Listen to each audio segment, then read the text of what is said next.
ಅದೇ ಈಗೆಲ್ಲ ಅವರು ಈಗ ಮಾಮೂಲಿ ಏನ್ 30 ದಿವಸ ಡೈಲಿ ಬರ್ತಾರೆ, 30 ದಿವಸ ಇರುತ್ತೆ. 30 ದಿವಸದಲ್ಲಿ ಅವ್ರೇನು ಮಾಮೂಲಿ ಬರ್ತಾರೆ, ತಿಂಡಿ ಒಂದ್ಸಲ ಪೇಮೆಂಟ್ ಮಾಡ್ತೀವಿ.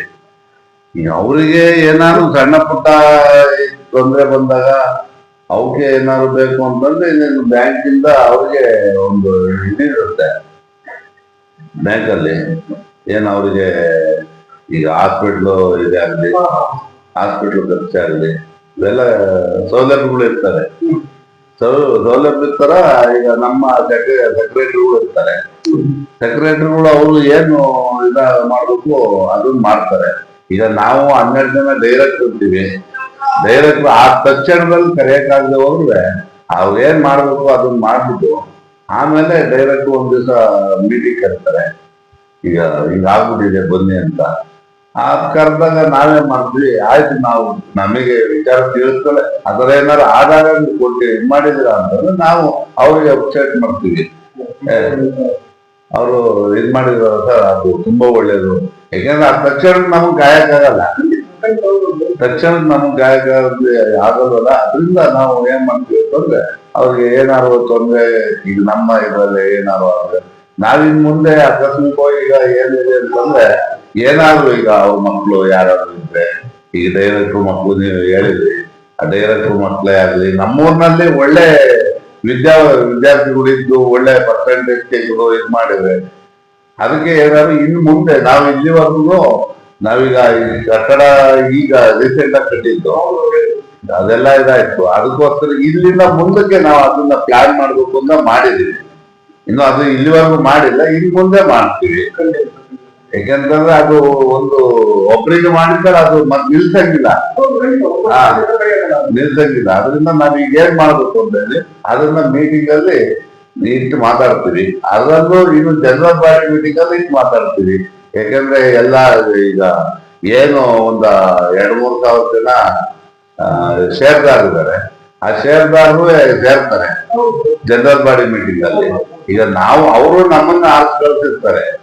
ಆಗ ನಾವೇ ಏನ್ ಬೇಕು ಹೆಂಗ್ ಬೇಕಂಗೆ ನಾವೇ ಆಡಳಿತ ಮಾಡಕ್ಕಾಗಲ್ಲ. ಯಾಕಂದ್ರೆ ಅವರು ಬೇಕಾಗುತ್ತೆ. ಅದರಿಂದ ಅವ್ರ ಇದನ್ನು ತಗೊಂಡ್ವಿ, ಗಣನೆಗೆ ತಗೊಂಡು ನಾವು ಏನ್ ಮಾಡ್ಬೇಕು ಅದಕ್ಕೆ ಈ ತರ ಇದೆ ಅಂತ ಅವ್ರಿಗೊಂಚೂರು ವಿಚಾರ ಮುಟ್ಟಿಸ್ತೀವಿ. ಅದೆಲ್ಲ ಆದ್ಮೇಲೆ ಅಲ್ಲಿಂದ ಮುಂದಕ್ಕೆ ನಾವು ಒಂದು ಒಳ್ಳೆ ಊರಿನಲ್ಲಿ ಒಂದು ಅಭಿವೃದ್ಧಿ ಈಗ ಇಲ್ಲ ಸಹಕಾರಿ ಸಂಘದಿಂದ ಒಂದು ಇದನ್ನ ಪರವಾಗಿಲ್ಲಪ್ಪ ಒಳ್ಳೇದಾಗ್ತಾ ಇದೆ, ನಾವಿಲ್ಲಿ ಇದ್ ಮಾಡ್ಬೇಕು, ಏನು ಬಂದು ವ್ಯವಹಾರ ಮಾಡ್ಬೇಕು, ಠೇವಣಿ ಇಡ್ಬೇಕು. ಈಗ ಅಲ್ಲಿಗಿಂತ ಇನ್ನೂ ಒಂದು 10% ಜಾಸ್ತಿ ಕೊಡ್ತಾ ಇರ್ತಾರೆ. ಅದರಿಂದ ನಾವು ಈಗ ಏನಾಗುತ್ತೆ ಅಂದ್ರೆ ಜನಕ್ಕೆ ಏನಾಗಿದೆ ಅಂತಂದ್ರೆ ಇದು ಯಾವ್ದೋ ಒಂದು ಇರೋದಿತ್ತೋ ಇದೇನ್ ನಡೀತೋ ಇಲ್ವೋ ಅನ್ನಂಗೆ ಇರೋದು. ಇವಾಗ ಆ ತರ ಇಲ್ಲ. ನಾವು ಎಲ್ಲ ಅಭಿವೃದ್ಧಿ ಮಾಡಿದ್ವಿ, ಎಲ್ಲರ ಸಹಕಾರದಿಂದ ಅಭಿವೃದ್ಧಿ ಆಗಿದೆ. ಅದರಿಂದ ಇನ್ನು ಮುಂದೆ ಅದನ್ನ ಎಲ್ಲ ರೂಢಿ ಮಾಡ್ಕೊಂಡು ಏನ್ ಮಾಡ್ಬೇಕು ಅನ್ನೋದು ಇಲ್ಲಿಂದ ಮುಂದಕ್ಕೆ ನಾವೆಲ್ಲ ಇದನ್ನ ತಗೊಂತೀವಿ, ತೀರ್ಮಾನ ತಗೊಂಡು ಒಂದು ಮೀಟಿಂಗ್ ಅಲ್ಲಿ ಮಾತಾಡಿ ಏನಾದ್ರು ಈಗ ವರ್ಷಕ್ಕೆ ಒಂದ್ಸಲ ಯಾವ್ದು SSLC ಹುಡುಗರು, PUC ಹುಡುಗರು, ಡಿಗ್ರಿ ಹುಡುಗರು ಇವರೆಲ್ಲ ಇರ್ತಾರೆ, ಏನ್ ಮಾರ್ಕ್ಸ್ ತೆಗೆದಿರ್ತಾರೆ ಅವ್ರಿಗೆ ಏನಾದ್ರು ಒಂದು ಅನುಕೂಲ ಮಾಡೋದು,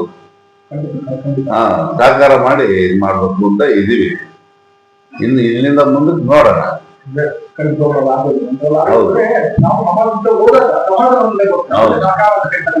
ಇಲ್ಲಪ್ಪ ಅದು ಬರಲೇಬೇಡಿ, ನಾನು ಮಾತ್ರ ನಿಲ್ತೀನಿ ಅಂತ ಸಹಕಾರ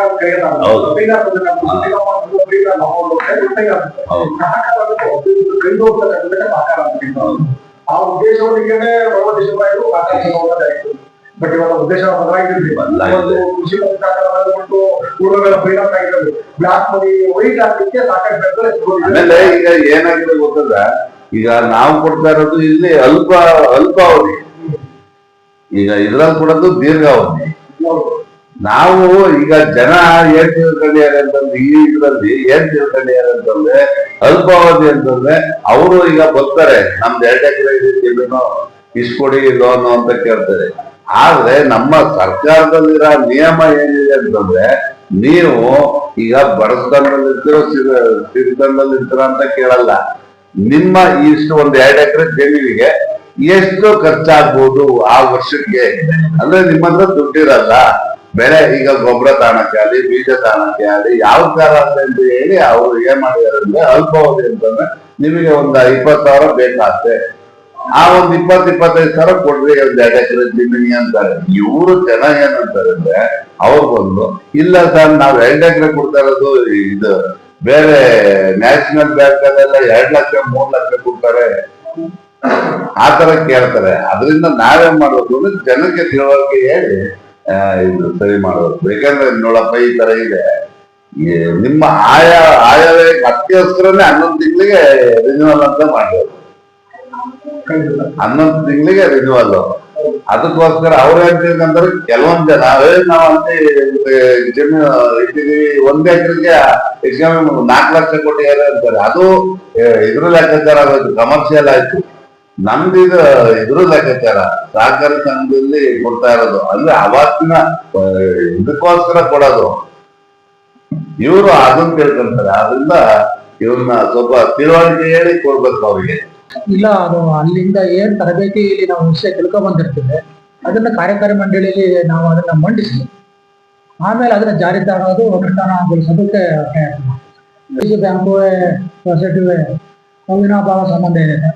ಡಿಸಿಸಿ ಬ್ಯಾಂಕ್ ಬಿಟ್ಟು ಸಹಕಾರ ಸಂಘಗಳು ನಡೆಯಕ್ಕೆ ಸಾಧ್ಯ ಇಲ್ಲ. ಹಂಗಾಗಿ ಡಿಸಿಸಿ ಬ್ಯಾಂಕನ್ನ ಅವಲಂಬನೆ ಮಾಡ್ಕೊಂಡಿರೋದು ಸರ್. ಲೋನಿಗೆ ಪ್ರತಿಯೊಂದಕ್ಕೂ ಡಿಸಿಸಿ ಬ್ಯಾಂಕೇ ನಮಗೆ ಮುಖ್ಯ ಸರ್. ಈಗ ಡಿಸಿಸಿ ಬ್ಯಾಂಕ್ ಅಧ್ಯಕ್ಷರು ಒಳ್ಳೆ ಅಧ್ಯಕ್ಷರು ಸರ್.